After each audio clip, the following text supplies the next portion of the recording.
Hi everyone, it's Diane here at the greenhouse. Today, guess what today is? It's update day. I'm going to update you on all the plants I got started, and I want to say today I want to encourage all of you to get a growing. Get a growing from seed. Get started if that's what you want to do. It's so rewarding and challenging and fun at the same time to grow anything indoors from seed. And you get a head start. That's what's important.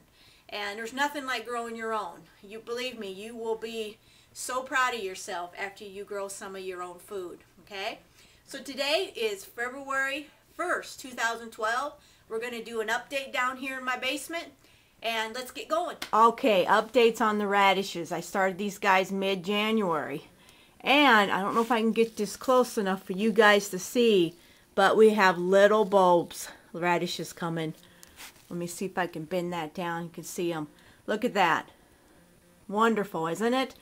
These haven't been growing very long, just a few weeks. And they're doing wonderful in here. And I believe you can eat the radish tops also. So that's a good nutrition fact there. Here's the kale. These I'm going to take some out right here, and we're going to, I'm going to transplant some in some 6-pack type. And so they got a little more room in here. But these guys, they are ready to be transplanted, so I'll get that done.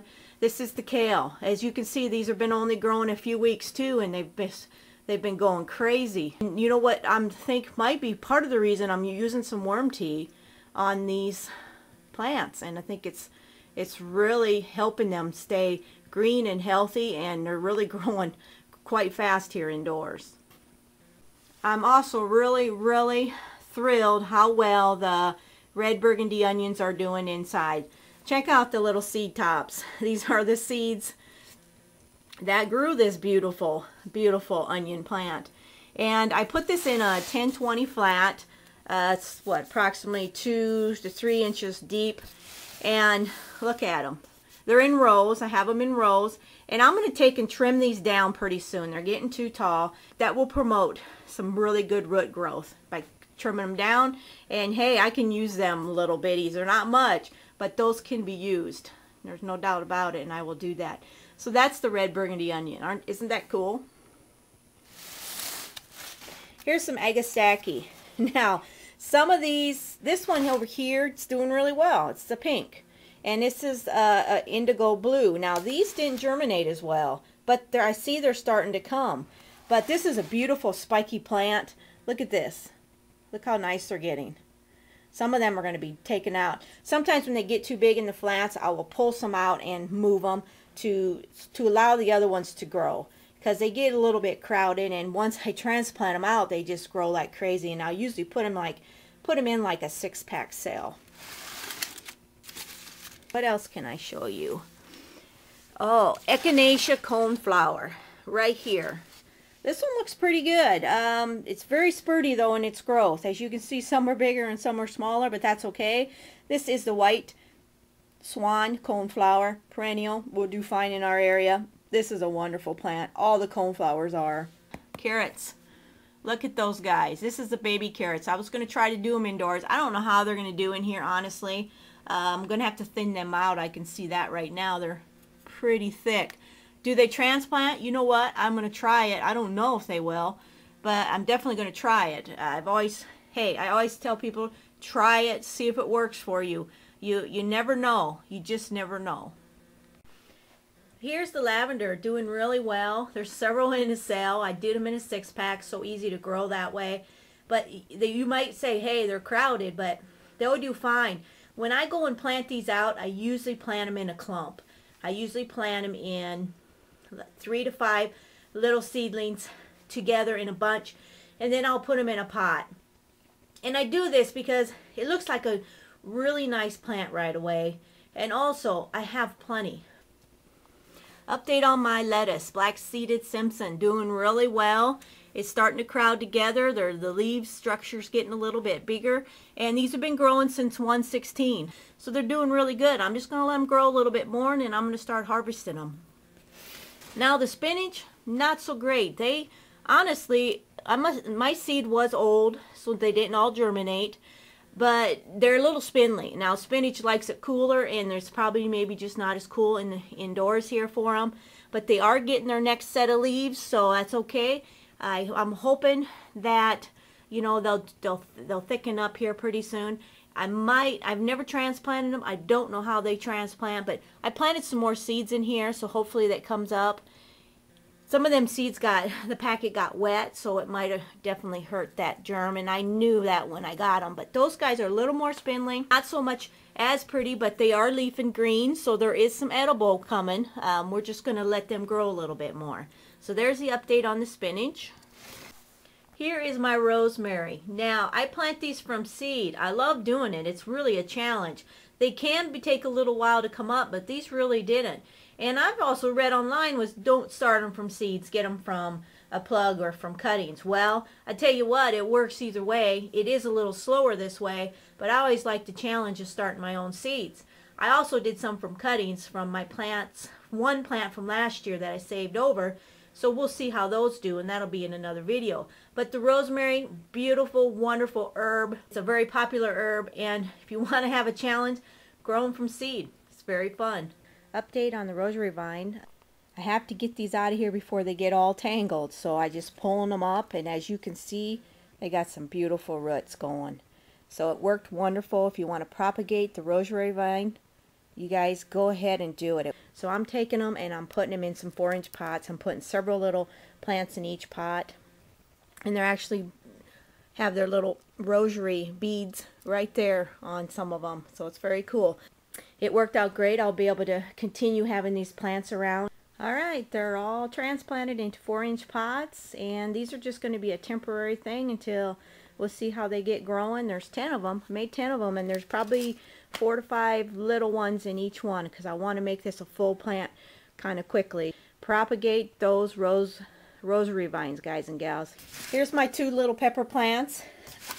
Now they look pretty healthy, very slow growing, and these are the miniature ones. These are the pickle peppers, and they don't get real tall, so that's one reason why they're staying a little shorter, but that's okay. They look healthy. They're getting new growth, so that's always positive. We have to talk about the tarragon. Now, I did not know this until I started doing some research online about the tarragon.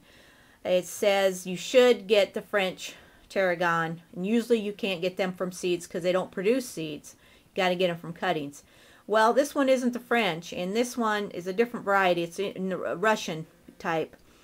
And I'm a little disgusted by it because I didn't know that. But now here I got a bunch of seedlings, and I'm still going to grow them. They're not the real deal, I guess. But look at them all. What am I going to do with them? They are a false tarragon. I'm going to see. I'm going to grow them. I'm going to see how they smell and taste, and then make my own decision on that.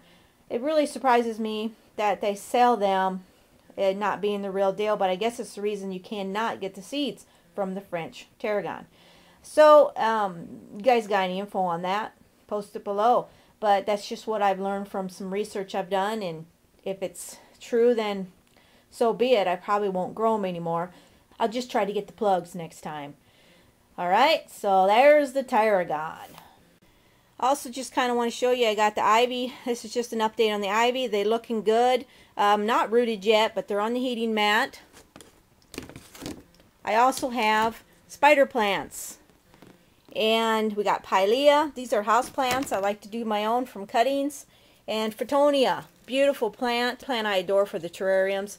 It does really good, and I just love the veining on these plants. And I'll show you a couple here that were really beautiful. So here's my Fittonia up here. These are what I took the cuttings off of.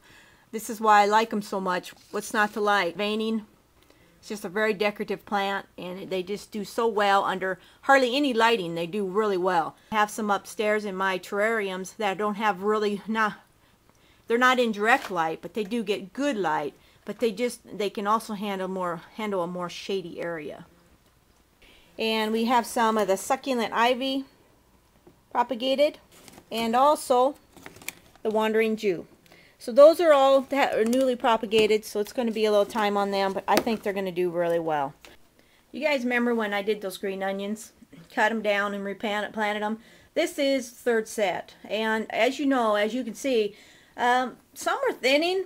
This one's got 3 shoots coming, but they are thinning, not as quite as big. And this one here, it doesn't act like it wants to do anything. So I've been giving them all worm tea. I think this works good. I'm still getting a few green tops, so I'm happy with that. This, like I said, this is my 3rd time. So very well worth doing, everyone. Please go ahead and do it. If you want some greens for cooking, this is one way to do it.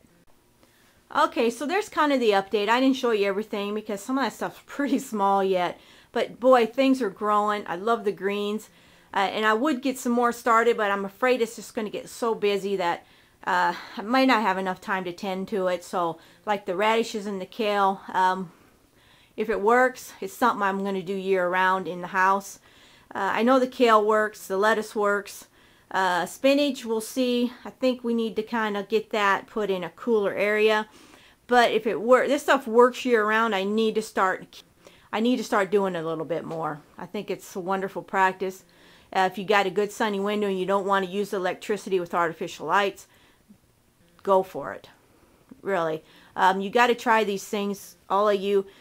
Growing from seed, growing your own food is just a wonderful thing you can do. It's healthy, and you know where it comes from. That's the most important thing. I just wanted to give you that quick update. I'm in my grow room here, and we'll talk soon. Right, bye.